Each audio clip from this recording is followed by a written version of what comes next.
नमस्कार, मैं Rana Yashwant India news पर आपका स्वागत करता हूं। देश में सियासी सरगर्मी लगातार बढ़ती चली जा रही है और राजधानी दिल्ली में एक नेता ने सियासी पारा उसको चढ़ा रखा है। संजय सिंह 6 महीने बाद तिहाड़ से बाहर निकले और अब ललकारने लगे हैं, बीजेपी खिलाफ लगातार बोलने लगे हैं। संजय सिंह आज हमारे साथ हैं, आपका बहुत बहुत स्वागत है। नमस्कार, आपके दर्शकों को नमस्कार। मैं ये नहीं पूछूंगा कि जेल का अनुभव कैसा रहा, लेकिन तिहाड़ जेल 6 महीने, जाहिर है कि वहाँ जो कुछ अनुभव रहता है वह भी अपने आप में कई मैसेज के साथ होता है। और मैंने सुना है कि संजय सिंह जिस वजन के साथ गए और जिस वजन के साथ निकले तो बड़ा हुआ था। तो कैसा रहा आपका 6 महीने? लगता है बहुत खुश रहे आप। जो इस वक्त हालात है देश के, उसमें यह फैसला करना आपको जरूरी है कि आपको इनसे लड़ना है या इनसे डरना है।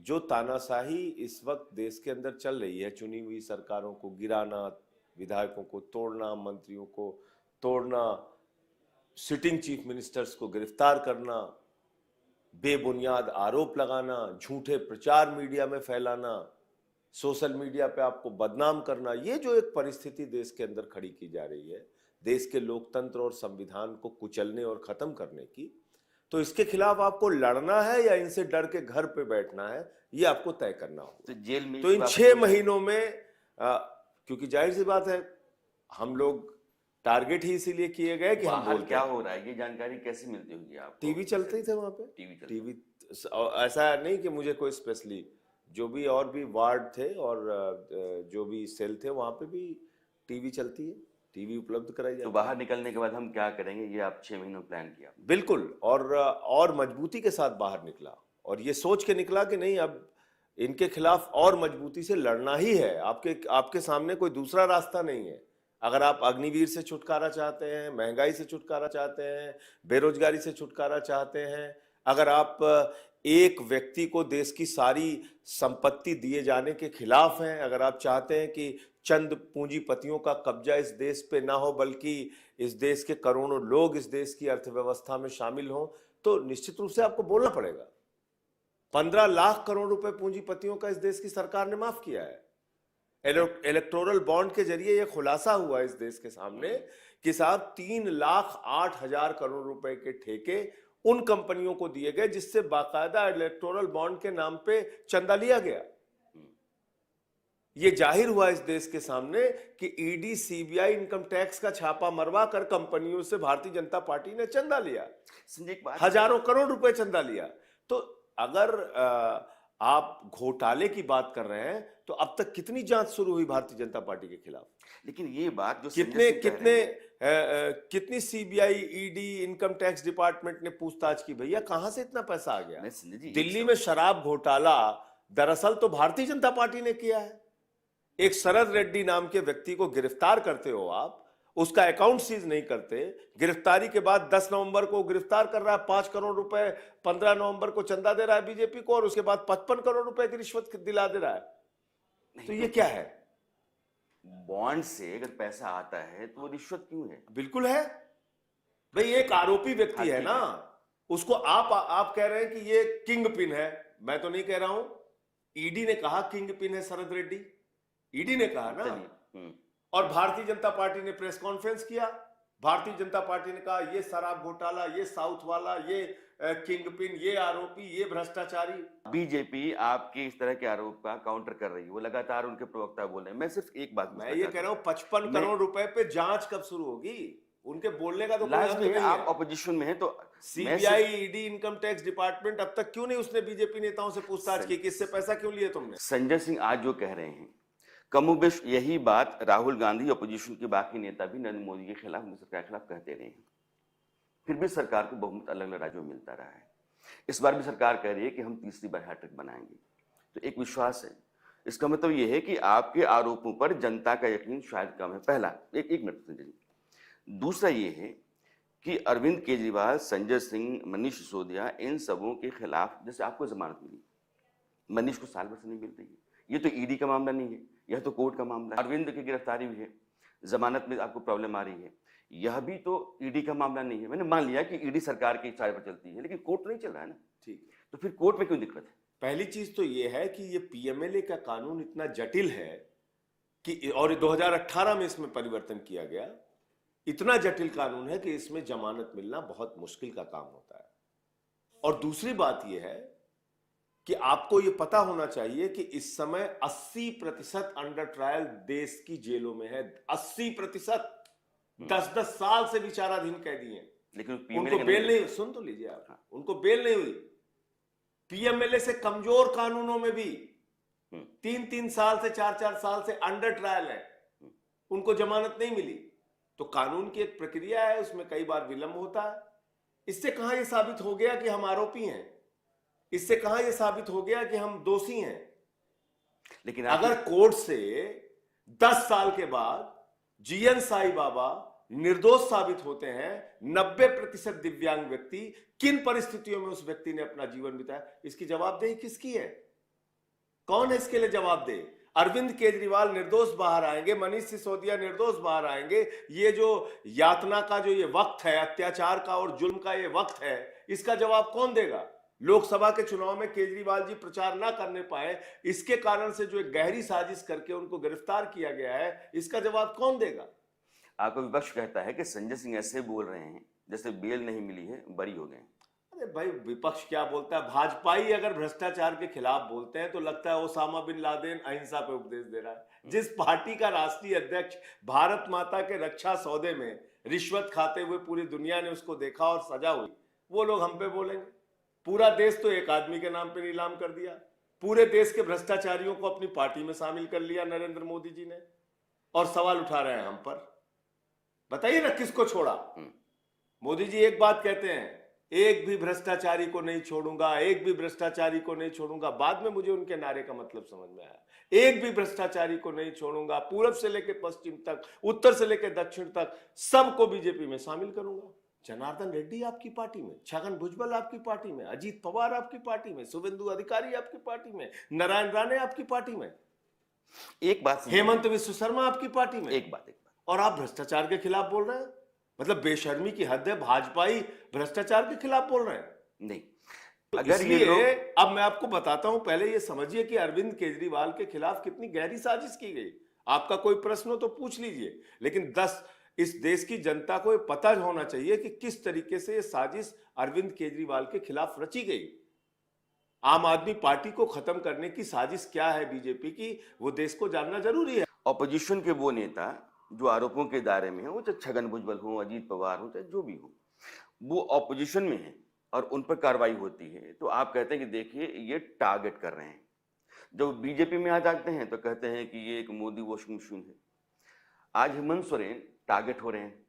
हेमंत सोरेन कल बीजेपी में आ जाएंगे तो आपकी जुबान बदल जाएगी, आप कहेंगे कि मोदी वॉशिंग मशीन में आ गए। अभी वो टारगेट हो रहे हैं क्योंकि ऑपोजिशन में है, भ्रष्टाचार के दायरे में है, आरोप उनके ऊपर है, जांच चल रही है, तो आप उनके हमदर्द बने हुए हैं और उधर चले जाते हैं तो आप उन पर निशाना साधने लगते हैं। तो यह भी तो लोग देखते होंगे ना। 70,000 करोड़ रुपए के घोटाले का आरोप किसने लगाया? संजय सिंह ने लगाया क्या? भारत के प्रधानमंत्री ने भोपाल की रैली में लगाया और 3 दिन बाद अजीत पवार को गले मिला लिया और वित्त मंत्री बना दिया, महाराष्ट्र का डिप्टी चीफ मिनिस्टर बना दिया। देश के प्रधानमंत्री ने, कोई सामान्य व्यक्ति ने नहीं। हसन मुशर्रफ ईडी के छापे पड़ते हैं और उनकी पार्टी में शामिल हो जाता है, मंत्री बन जाता है उनके गठबंधन में शामिल होकर। तो आप खुद से आरोप लगाते हैं, आदर्श घोटाले की बात करते हैं और अशोक चौहान को राज्यसभा भेज देते हैं।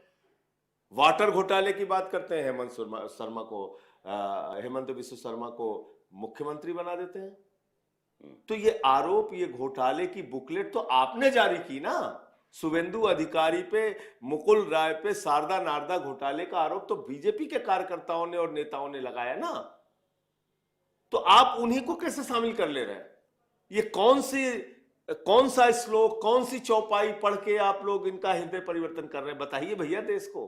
वो एक सवाल पूछते हैं, जानना चाहते हैं, वो भी एक सवाल पूछते हैं। अच्छा, दूसरी बात यह है कि बड़ी मजेदार बात यह है कि ये सब करने के बाद भी देश के प्रधानमंत्री की हिम्मत देखिए, मैं तो दाद दूंगा कि वो भ्रष्टाचार के खिलाफ बोल रहे हैं।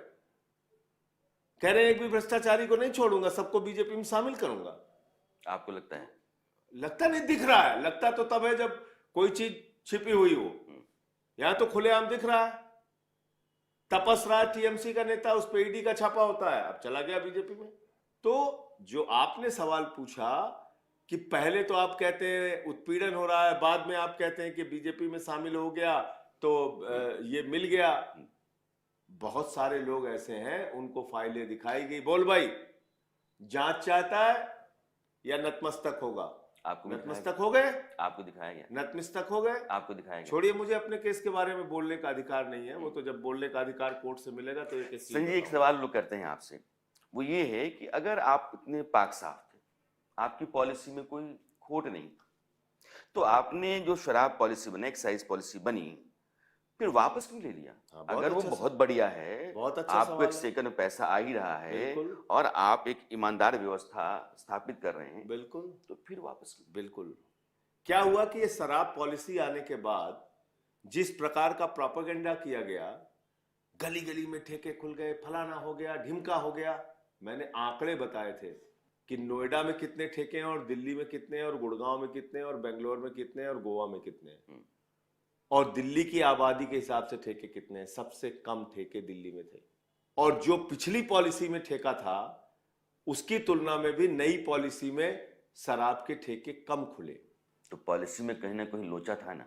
नहीं नहीं, इन्होंने उसको अब कमी दिखा दिखा के ठेके जो स्वीकृत थे वो खुलने नहीं दिए, और कम संख्या थी उसकी। ऐसा नहीं था कि पिछले पॉलिसी के ठेकों के तुलना में ज्यादा ठेके खुल रहे थे, उनको बदनाम करना था। मैं सिर्फ ये कह रहा हूं कि पॉलिसी आपकी, सरकार आपकी, ठेके आप दे रहे हैं, और आप कहते हैं कि उन्होंने खोलने नहीं दिया। अब हर चीज के लिए बीजेपी वाले ही जिम्मेदार हैं। अरे भाई, एलजी के पास होता है, कुछ ऐसे एरियाज हैं जहां पे कि प्रतिबंधित कर सकता है एलजी। उन्होंने प्रतिबंधित किया, पहले मंजूरी दी, बाद में प्रतिबंधित कर दिया कि इन एरियाज में नहीं खुलेंगे। अरविंद केजरीवाल की गिरफ्तारी क्यों हुई, ये तो जानना बहुत जरूरी है। ठीक है। ईडी ने 162 लोगों की गवाही ली, 162, 162। सीबीआई ने 294 लोगों की गवाही ली, 294। 456 गवाह ईडी और सीबीआई ने इस मामले में तैयार किए, 50,000 पेज की चार्जशीट तैयार की, और उन 456 गवाहों में से यशवंत जी मात्र 4 लोगों ने अरविंद केजरीवाल का नाम लिया। अब किसने किसने लिया? एक शख्स है ये मंगुंटा रेड्डी, ये प्रधानमंत्री जी के साथ जिसकी तस्वीर है, ये सांसद है। दूसरे शख्स है, और ये सिर्फ सांसद ही नहीं है, ये इस समय चुनाव भी लड़ रहे हैं, मोदी जी की तस्वीर लगा के 2024 का चुनाव लड़ रहे हैं। जो आरोपी थे, जिन पे ईडी ने छापा मारा था, जिनके बेटे को गिरफ्तार किया था, वो मोदी की तस्वीर लगा के इस समय वोट मांग रहे हैं 2024 में, कह रहे हैं हमें संसद में पहुंचाइए। तो ये घोटालेबाज आप इनको, जिसको कह रहे थे खुद से बीजेपी वाले, वो मोदी की तस्वीर लगा के वोट कैसे मांग रहे हैं? तो आप इतना ही कह दीजिए कि बीजेपी आज एक स्टेटमेंट जारी करे कि बीजेपी का कोई कार्यकर्ता इनका प्रचार नहीं करेगा। एक स्टेटमेंट जारी करवा दीजिए, आप पूछिए बीजेपी वालों से। ये जो मंगुंटा रेड्डी जी हैं, इनके यहां ईडी का छापा होता है 16 सितंबर 2022 को। इनसे अरविंद केजरीवाल जी के बारे में पूछताछ की जाती है। ये कहते हैं हाँ जी, हम मिले थे चैरिटेबल ट्रस्ट के जमीन के मामले में। आप जानते हैं जमीन देने का अधिकार दिल्ली में मुख्यमंत्री को तो है नहीं, वो मामला एलजी के पास गया। दूसरी बात, 10 फरवरी को इनके बेटे को गिरफ्तार कर लिया जाता है, 10 फरवरी 2023 को, और इनके बेटे के 6 स्टेटमेंट लिए जाते हैं 10 फरवरी 2023 से लेकर 16 जुलाई 2023 तक, यानी कि 5 महीने के दौरान। 16 जुलाई के बीच दिए गए 6 स्टेटमेंट में वो अरविंद केजरीवाल का नाम नहीं लेता। 16 जुलाई को जो 7वां स्टेटमेंट देता है, और जब अरविंद केजरीवाल का वो नाम लेता है, 18 जुलाई को वो रिहा हो जाता है।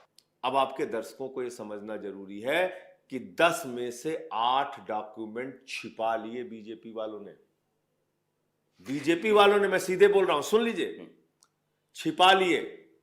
और ईडी किस प्रकार से काम करती है इस बात का सबूत है कि जब हमारे अधिवक्ता कोर्ट में गए, उन्होंने कहा साहब क्या बयान इन्होंने छिपाया है उसको हमें देखने की इजाजत दी जाए, ये आरोपी का अधिकार है, वकीलों को जांच करने की इजाजत मिली। उनके होश उड़ गए कि शुरू के 6 बयान में तो केजरीवाल का नाम ही नहीं है, शुरू के 2 बयान में मंगुट्टा रेड्डी के तो केजरीवाल का नाम ही नहीं है।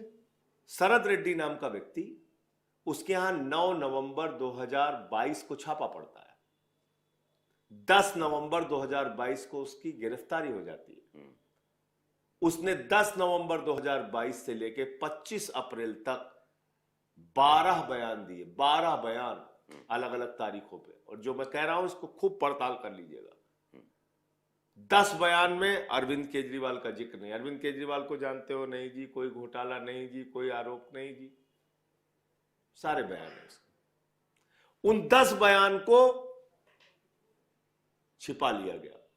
12 बयान में से 10 बयान छिपा लिए गए। अंतिम के 2 बयान जिसमें अरविंद केजरीवाल का जिक्र शरद रेड्डी ने किया, उसके बाद उसको जमानत मिल जाती है कमर दर्द के नाम पे। हर आदमी को अपने बारे में हर तर्क रखने का अधिकार है। संजय जी को जितना याद है, मुझे लगता है कि इनके वकील को भी उतने फैक्ट्स नहीं मालूम होंगे।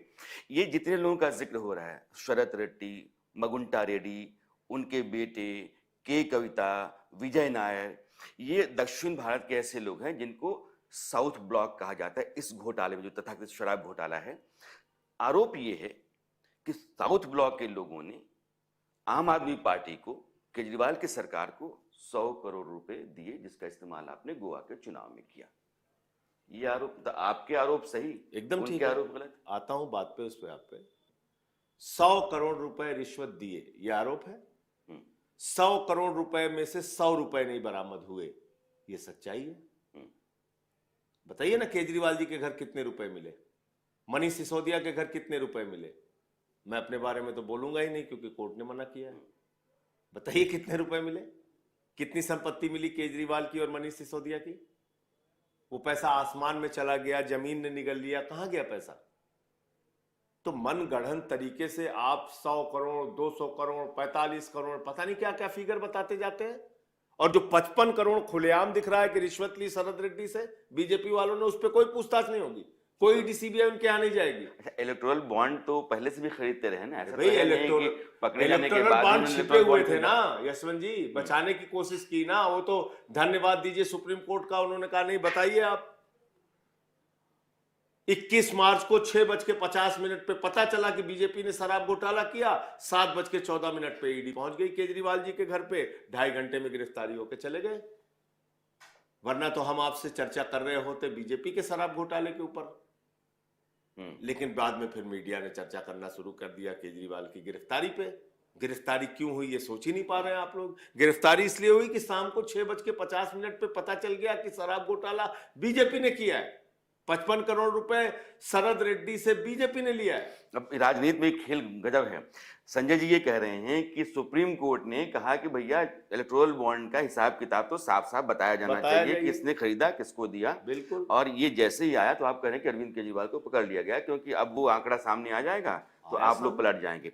लेकिन इसका मतलब ये है कि जो आप पर आरोप लग रहे हैं, आपके नेता अंदर हैं, आरोप आप पर है, जांच आप पर है, सवालों में आप हैं, आप मुक्त नहीं आरोप से, आप सिर्फ जमानत पर बाहर हैं, आप पाक साफ हैं और वही लोग डूबे हुए हैं। इसका फैसला कौन करेगा? नरेंद्र मोदी जी जज हैं, अदालतें करेंगी। अमित शाह जी जज हैं, नहीं, अदालतें करेंगी।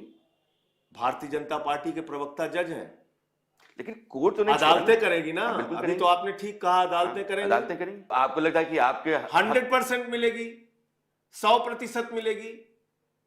मैं कह रहा हूं आपसे, हमारे सारे नेता निर्दोष होकर बाहर आएंगे। अच्छा, ये मान लीजिए कि अरविंद केजरीवाल तो इसलिए मैं आपसे कह रहा हूं कि जज बनने की कोशिश भाजपाइयों को नहीं करना चाहिए। बीजेपी बार बार ये कहती है कि आपकी आदत हो गई है कि आपके सिर पर कोई ठीकरा फूटता है तो आप बीजेपी की तरफ उंगली उठा लेते हैं। अरे उंगली उठाने के क्या सवाल? शराब घोटाला है, बीजेपी है, पानी घोटाला है, बीजेपी है, दवा घोटाला है, बीजेपी है, आप जेल में हैं, बीजेपी है, आपके ठेके नहीं खुले, दुकानें नहीं खुली, बीजेपी है।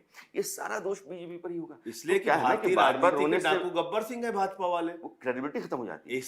इसलिए कि ओसामा बिन लादेन अगर भ्रष्टाचार अहिंसा पे बोले, वैसा ही काम भ्रष्टाचार पे बीजेपी बोलती है, तो लगता है बीजेपी है। माफ करना, राजनीति तो बीजेपी को नहीं बोलेंगे तो किसको राजनीति में बोलेंगे? सारे घर शीशे के हैं। तो क्या अब बोले फर्ज हम करिए कि वो कहते हैं कि केजरीवाल जी बड़े ईमानदार थे, मैं कह रहा हूं, लालू यादव को हटाओ, सोनिया गांधी को हटाओ, शरद पवार को हटाओ, ये सब चोर हैं, बेईमान हैं, आज उनके साथ खड़े। सबको हटाओ और हेमंत बिश्व शर्मा को गले लगाओ। वो कहते हैं ना, तो गले लगाओ। शीशे के घर तो सबके राजनीति। 14 पूर्व मुख्यमंत्रियों के कांग्रेस के कहां है वो, आज बताइए? वो आम आदमी पार्टी में है। नहीं, मैं कह रहा हूं कि 14 आपके सवाल हैं तो उनके भी सवाल होंगे जी। 14 पूर्व मुख्यमंत्री कांग्रेस के आज कहां हैं, आप बताइए मुझे।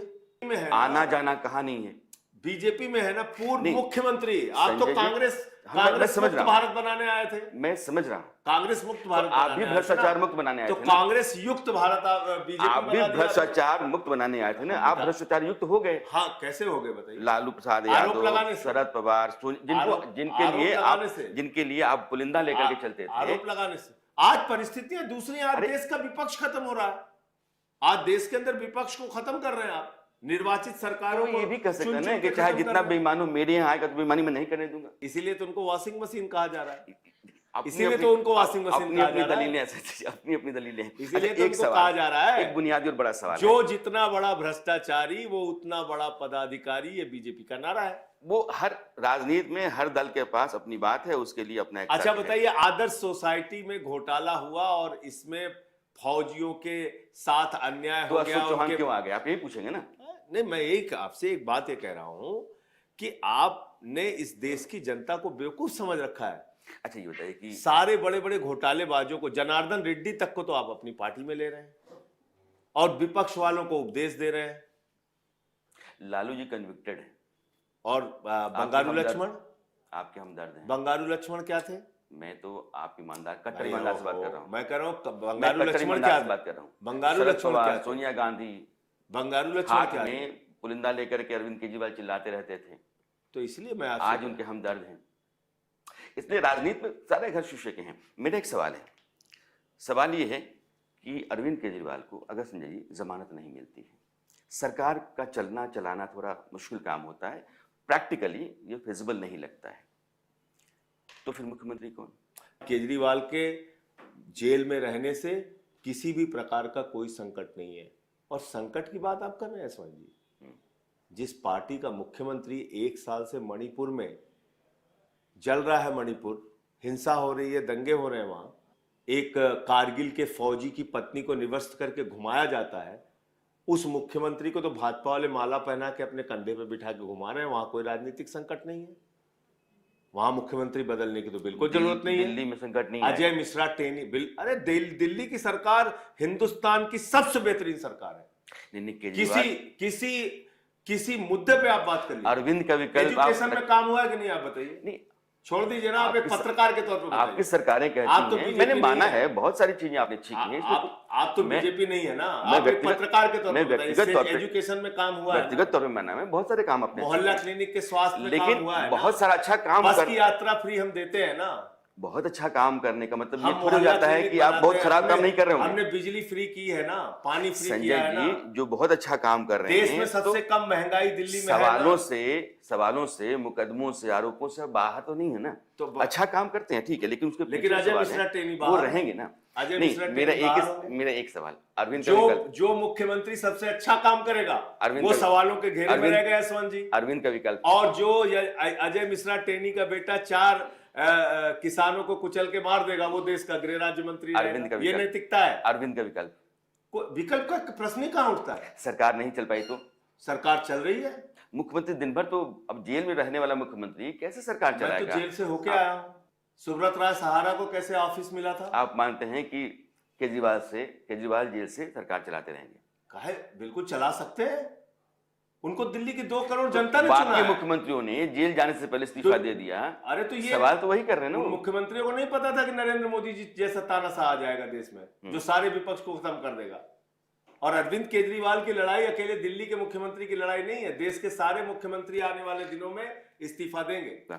संजय सिंह आम आदमी पार्टी के सांसद बहुत मुखर हैं और प्रखर भी हैं, सवालों के जवाब बात बयानी से देते हैं, आंकड़े जबरदस्त तरीके से याद रखते हैं, अपना तर्क मजबूत रखते हैं। आपने समय दिया, आपने मेरे सवालों का जवाब दिया, खुल करके दिया, आपको बहुत बहुत शुक्रिया।